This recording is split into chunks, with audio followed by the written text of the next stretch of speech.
I am Ravi Rati from Mumbai, and today I am going to talk about certain points of the English language with its different nuances. We will start with English grammar. Yes. So today we are going to talk about tense. We all know of the three different tenses: the present tense, the past tense, and the future tense. Now, tense is derived from the Latin word tempus, and that means time. So basically, what does tense tell us? Tense tells us about the time of action when a particular thing took place. Can take place either in the past, in the present, or in the future. So depending upon when the action has taken place, the tenses are categorized into either the present tense, the past tense, or the future tense. What is the difference between these three tenses? Present tense is something that is happening at the current moment. I am talking to you. So this is the present tense. This is the present continuous tense. Something is happening at the time of speaking at the current moment. Then past tense is something which has already taken place. It's done with. It's over. I had gone out yesterday. That is the past tense. And future tense denotes something that is going to take place in the future.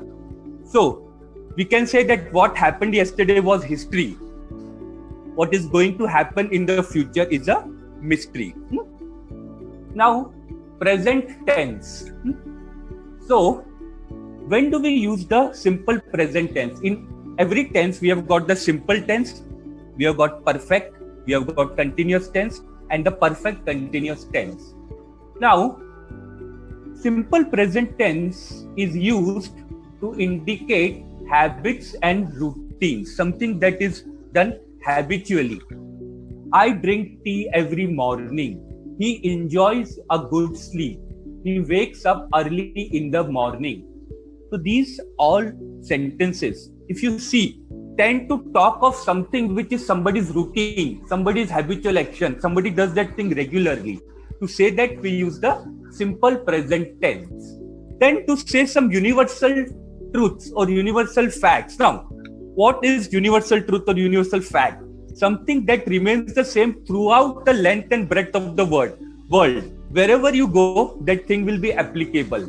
So, the earth revolves around the sun. That's a universal truth, because wherever in the world you go, this fact remains unchallenged. This fact remains true. So that is universal truth.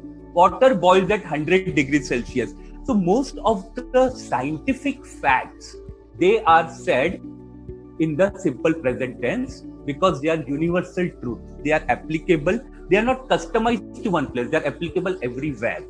Then some current scenario, which is a reality, that is said with the present tense. That is, I work as a teacher. I live in Mumbai. What is my current state? What is my current action?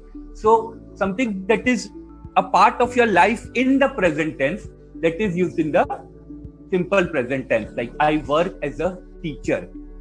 What else is used in the simple present tense? We also use proverbs.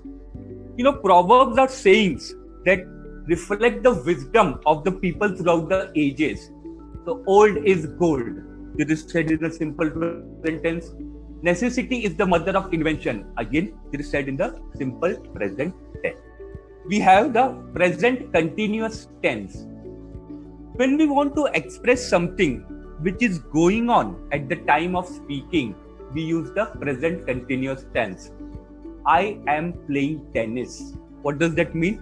That means that at the time of communicating, at the time of speaking or writing, whatever the case may be, the action is in progress. It is happening then.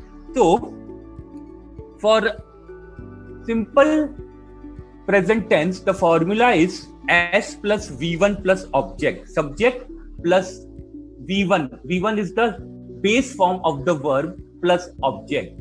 And for present continuous tense, the formula is subject plus is or am or are plus the V1 form of the verb plus ing plus object.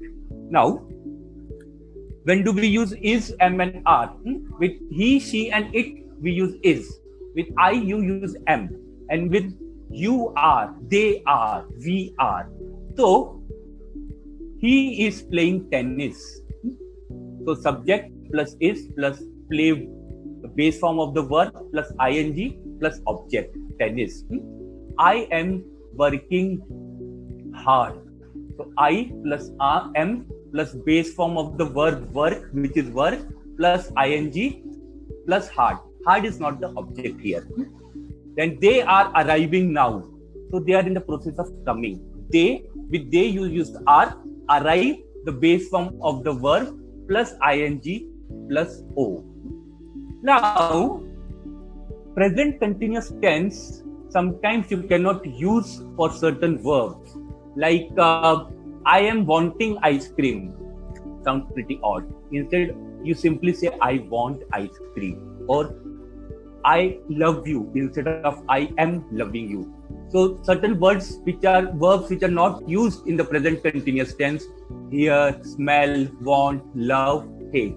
Simply because they sound pretty inappropriate. It's very odd to say like, I am thinking Mary is Spanish. You'd rather say, I think Mary is Spanish. Then we come to the next tense, that is a present perfect tense. Present perfect tense is a past action which either just got over or whose time has not been given. It has just got over. No definite time when it took place. And when the experience of the past event has a certain importance to do with your current scenario. Now, I have visited the Prime Minister. Now, the project will go on. So, I have visited the Prime Minister has got some significance or relevance for the current moment that now the project can go ahead. And what is the formula for present perfect tense? You have subject plus has or have plus V3 form of the verb. V3 is the participle form of the verb plus object if anything. So you have played tennis. Now you have certain experience of this tennis. The importance of this is that the act being done has got some present relevance, some importance to something that is in discussion at the moment of speaking. So, for example, you have played tennis. With he, she, or it, you will have has, he has played tennis. Thank you for attending the class. I will see you in the next class. Thank you.